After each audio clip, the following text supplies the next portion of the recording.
आज हम लोग जो है किंगडम मोनेरा के बारे में पढ़ेंगे। इसके पहले हम लोग जो है ये टेबल पढ़ चुके हैं और इस टेबल को डिटेल में समझ चुके हैं, और आर.एच. विटेकर ने 5 किंगडम ऑफ क्लासिफिकेशन किस बेसिस पर दिया था उसके बारे में बात कर चुके हैं।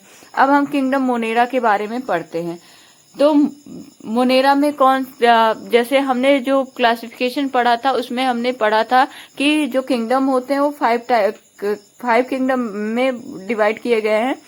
जो जितने भी ऑर्गेनिज्म होते हैं वो 5 किंगडम में क्लासिफाई किए गए हैं। कौन कौन से? मोनेरा, प्रोटिस्टा, फंजाई, एनिमिलिया और प्लांटी।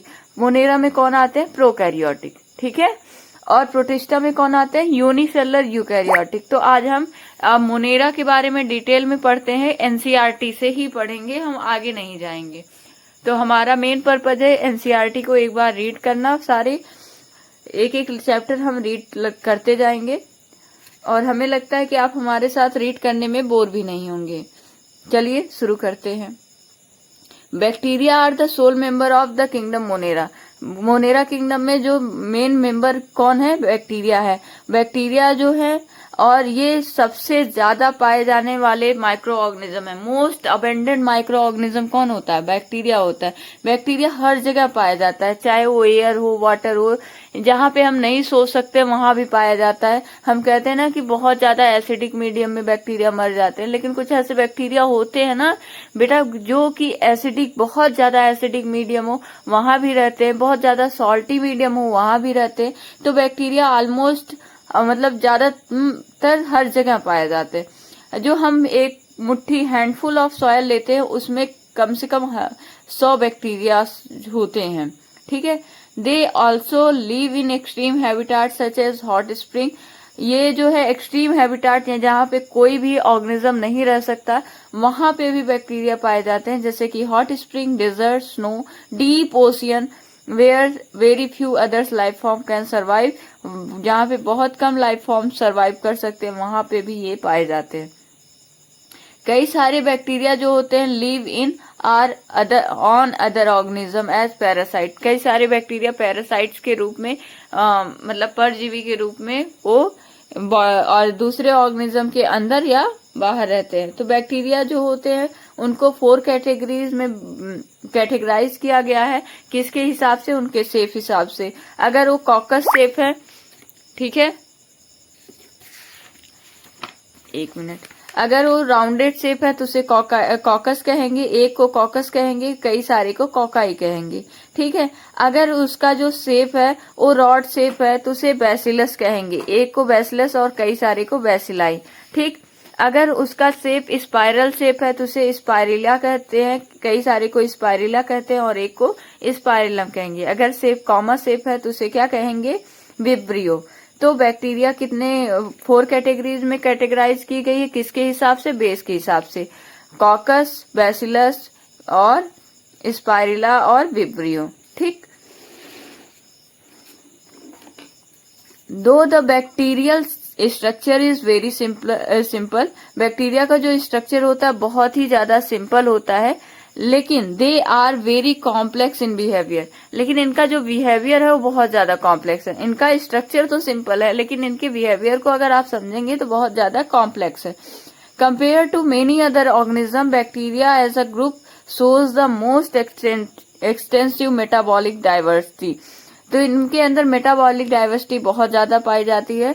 मेटाबॉलिज्म में क्या होता है? कैटाबॉलिज्म और एनाबॉलिज्म, यानी ब्रेकिंग और एडिंग दोनों चीजें होती हैं। तो इनके अंदर जो मेटाबॉलिज्म होता है वो बहुत ज्यादा अलग होता है। कुछ बैक्टीरिया जो होते हैं ऑटोट्रॉपिक होते हैं, जैसे हम लोग क्या है? हेट्रोट्रॉपिक है। लेकिन बैक्टीरिया क्या होते हैं? ऑटोट्रॉपिक भी हो सकते हैं, हेट्रोट्रॉपिक भी हो सकते हैं। ऑटोट्रॉपिक किसे कहते हैं? ऑटो मीन्स होता है बेटा सेल, और ट्रॉप्स मीन्स सिंथेसिस करने वाला। तो जो अपना फूड खुद सिंथेसिस करते हैं उन्हें क्या कहते हैं? ऑटोट्रॉपिक। और जो दूसरे के ऊपर डिपेंड रहते हैं उन्हें क्या कहते हैं? हेट्रोट्रॉपिक। तो they synthesize their own food from inorganic substance. तो ऑटोट्रॉपिक बैक्टीरिया जो होते हैं वो अपना इनऑर्गेनिक सब्सटेंस से अपना खाना खुद बनाते हैं।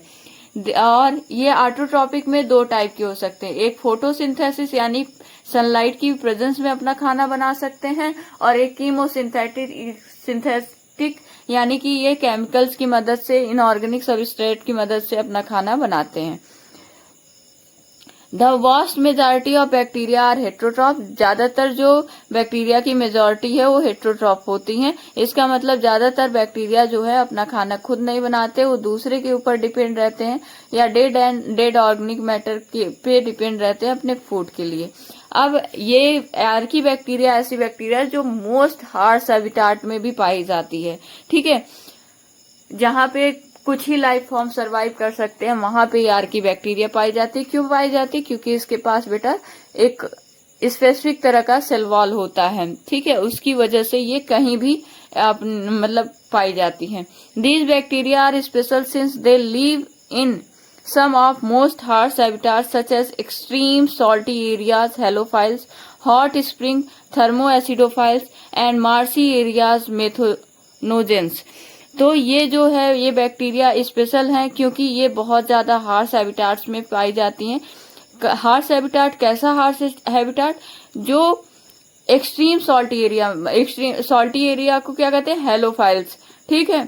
और हॉट स्प्रिंग मतलब जहाँ पे झरने इतने ज्यादा गर्म, वहां से पानी उबलता हुआ पानी आता है, और थर्मो एसिडोफाइल्स जिसे कहते हैं, वहां पे भी ये बैक्टीरिया पाए जाते हैं। मार्सी एरिया, दलदली स्थानों पर जहाँ पे मेथेनोजेंस कहते हैं, यानी कि मेथेन गैस जहाँ पे रिलीज होती रहती है, वहां पे भी ये बैक्टीरिया पाए जाते हैं। आर्की बैक्टीरिया अदर बैक्टीरिया से डिफर करते हैं क्योंकि इनका जो सेल वॉल का स्ट्रक्चर होता है वो आर्की बैक्टीरिया का दूसरे बैक्टीरिया से क्या होता है? अलग होता है। This feature is responsible for their survival in extreme condition, यानी इनका जो सेल वॉल का स्ट्रक्चर होता है ये इनको salty area, hot spring area और मार्सी एरियाज में रहने में मदद करता है। Methanogens are present in the gut of several ruminants, इस पे बेटा बहुत बार क्वेश्चन आया है। तो methanogens are present in gut of several ruminant animals such as cows, buffaloes, and they are responsible for production of methane biogas from the dung of these animals। तो ruminant animals कौन होते हैं? जो पागुर करते हैं, यानी जो कट मतलब जो चबाते हैं अपने कट को, जब वो खाना खाते हैं, जैसे वो चारा खाते हैं, गाय जब चारा खाती है तो अपने चारे को आधा ही डाइजेस्ट करती है और जल्दी जल्दी खा करके अपने स्टमक में रख लेती है, ठीक है। उसके बाद वो जब बैठती है तो उसका जो कड है वो बाहर मुंह में आता है स्मॉल लम्प के रूप में, और उसे वो बैठ के रूमिनेशन करते रहते हैं। तो ऐसे जानवर जो रूमिनेशन करते हैं उन्हें रूमिनेंट्स कहते हैं। जैसे कि कौन कौन पागुर करता है? गांव की भाषा में कहा जाता है पगुरा रहे हैं, तो पागुर करने वाले जानवर को रूमिनेंट्स कहते हैं। और ये जो रूमिनेंट्स होते हैं उनके अंदर मेथेनोजेंस बैक्टीरिया पाई जाती है, उनकी गट के अंदर, यानी उनकी एलिमेंट्री कैनाल के अंदर पाई जाती हैं। ये क्या करते हैं? ये मेथेन गैस निकालते हैं। मेथेनोजेंस कहाँ से निकालते हैं? जो एनिमल्स का डंग होता है यानी गोबर होता है, उनसे मेथेन गैस निकालते हैं, ठीक। यू बैक्टीरिया हम अगले वीडियो में पढ़ेंगे।